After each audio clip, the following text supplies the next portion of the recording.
Vous êtes sur le podcast MNO, le média de la Méno qui nous relie.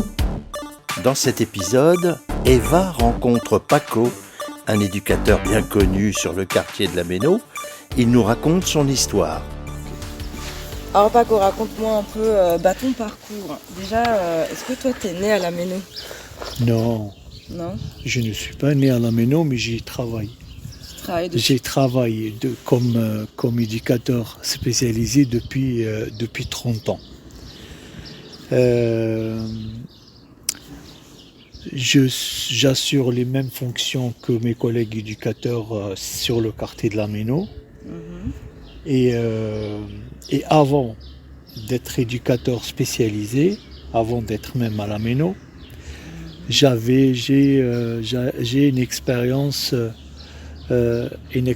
professionnelle dans le social. Est-ce que tu as fait des études dans le social ou est-ce que tu as travaillé tout de suite ? Je vais te raconter ça comme une histoire. Vas-y. Elle était une fois Paco qui était jeune sur le quartier. J'habitais le quartier du Neuhof. J'étais encore jeune lycéen. Et je m'intéressais à la vie associative du quartier. C'est une histoire d'enrichir la dynamique vie associative sur le quartier. Et donc, ce qui m'a amené à participer aux réunions de réflexion avec des éducateurs et des animateurs sur des problèmes liés à la jeunesse avec des difficultés. Pour ne pas dire en difficulté. T'avais quel âge à ce moment-là ? J'étais en bac, j'avais 17 ans, 18 ans. Et comme j'étais interne, j'ai fait mes études à Célestat. En internat, je rentrais que le week-end. C'était quoi comme études en internat à Célestat ?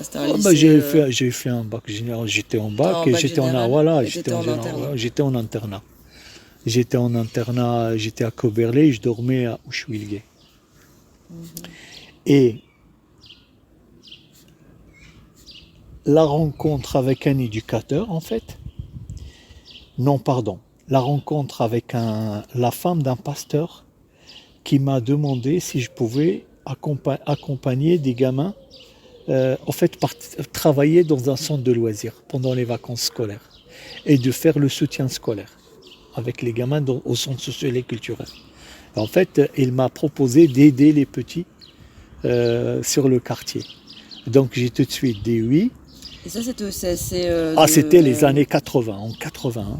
Je te parle de ça, c'était en 80. Et il y avait déjà le CSC Neuhof, du coup ? Il y avait le centre culturel au Neuhof. Et donc c'est là-bas que tu as fait l'accompagnement ? C'est là-bas où j'ai commencé, si tu veux, voilà.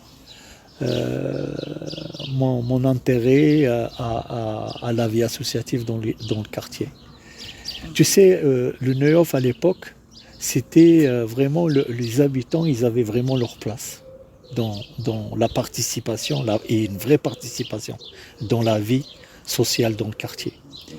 Et donc, suite à ça, grâce à ce centre de loisirs, j'ai croisé un éducateur. Cet éducateur m'a repéré entre guillemets, comme un élément intéressant qui pourrait peut-être réfléchir avec eux sur des problèmes et des difficultés de jeunes. Tu te rappelles de son nom, son prénom ? Oui, Marc Moser, qui est maintenant à la retraite. Et donc, il m'a souvent sollicité à participer aux réunions liées à la déscolarisation des jeunes, à la délinquance, problèmes de délinquance, problèmes de socialisation, problèmes d'activités, de loisirs. Après, cette même association, qui s'appelle la JIP d'ailleurs, m'ont proposé un contrat de jeunes volontaires. C'était la PAM avant.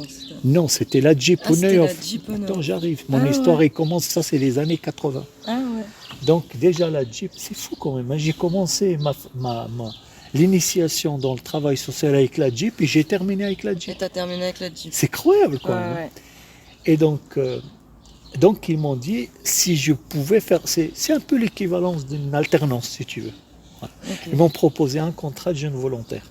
Mais ils m'ont dit, Paco, pour que ça soit plus riche et plus intéressant pour toi, ça serait bien que tu quittes le quartier, tu vas la faire à la maison de l'enfance à Haute-Pierre. C'était aussi la Jeep. Hmm. Donc je suis allé, j'ai accepté tout de suite, je suis allé à Haute-Pierre. Parce qu'ils m'ont demandé de prendre des distances de mon propre quartier. Hmm. Donc j'avais bossé sur Haute-Pierre, je suis revenu sur le Neuf, le centre socioculturel, il m'a aussi embauché à faire des vacations, à faire le centre de loisirs, à partir en colo. Et j'ai commencé vraiment à m'intéresser vraiment tout doucement à la vie associée. Je me suis dit peut-être c'est ça le métier que je vais faire, métier d'animateur. Donc cette expérience, ces expériences que j'ai acquises avec les associations de quartier du Neuf m'ont donné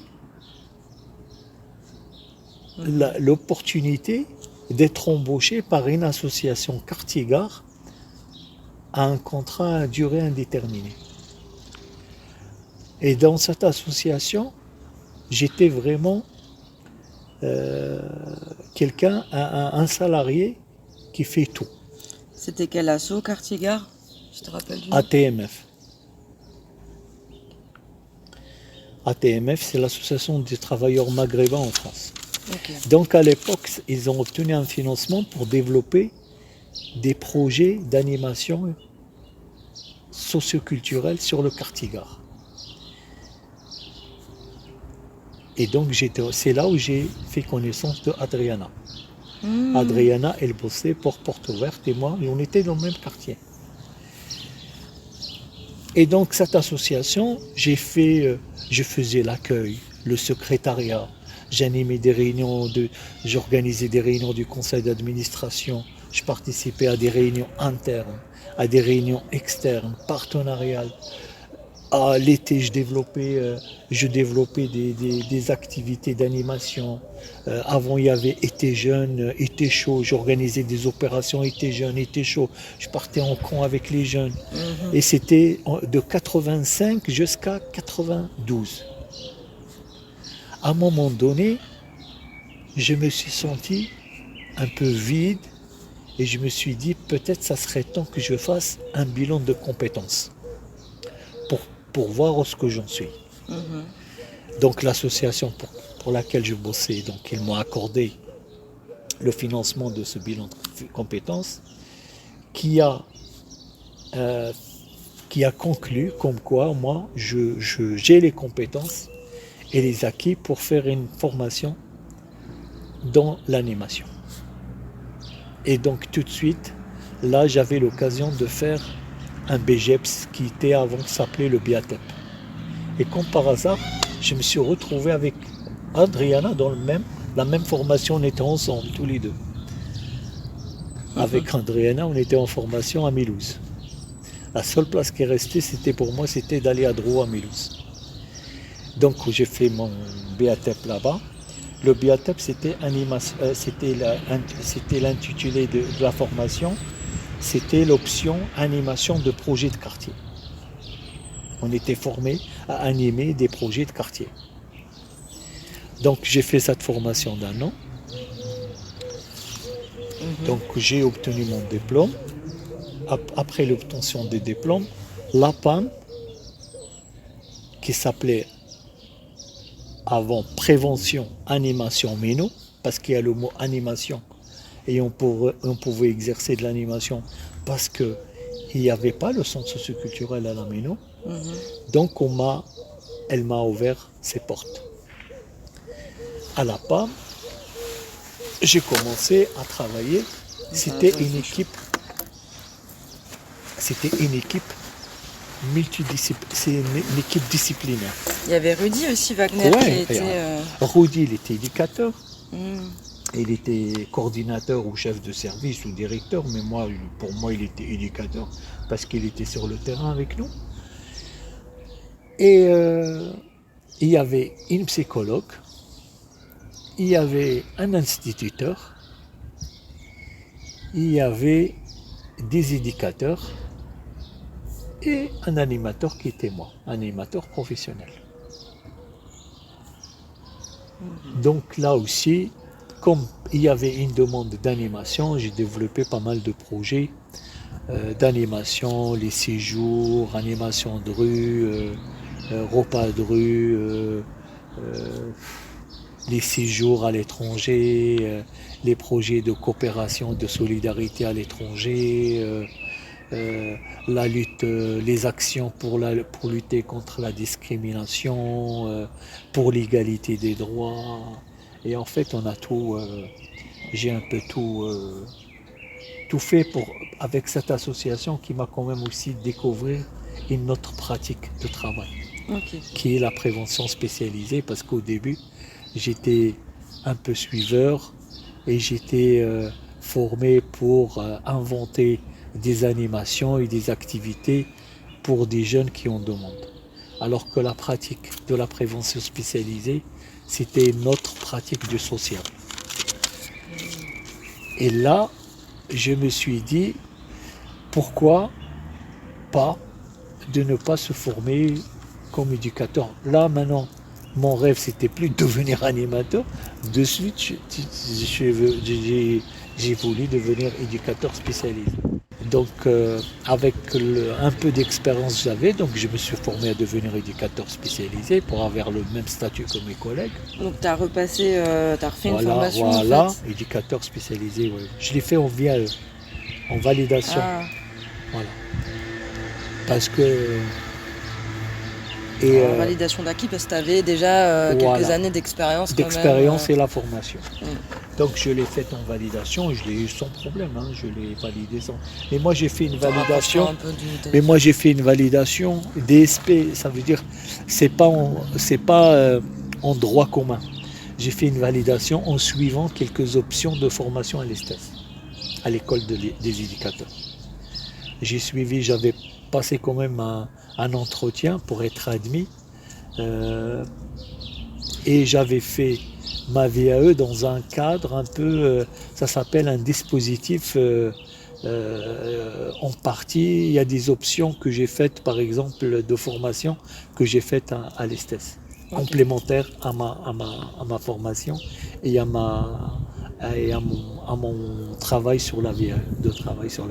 J'ai fait une formation sur l'accompagnement des jeunes, j'ai fait une formation sur l'entretien, comment tenir un entretien à l'entretien, et j'ai fait aussi une formation autour un peu de tout ce qui est soutien à l'insertion sociale et professionnelle. Ces formations, si tu veux, ils venaient pour compléter mon travail ou pour renforcer mon travail que je faisais autour de la VR. Donc une fois, de toute façon, dès que j'ai commencé à la PAM, j'ai commencé à assurer le même travail que les collègues. C'était, de toute façon, c'était en équipe, vous étiez soudés. C'était en équipe, voilà. Ne manquez pas la suite de l'histoire de Paco dans le prochain épisode du podcast MNO, le podcast de la Méno. Vous êtes sur le podcast MNO, le média de la Méno qui nous relie. Vous pouvez l'écouter sur toutes les plateformes numériques, Spotify, Deezer, Apple Podcast, Google Podcast, Amazon Music, YouTube, Facebook, etc. Et bien sûr sur le site mno-meno.org. Abonnez-vous, likez et partagez. Et à bientôt pour un nouvel épisode.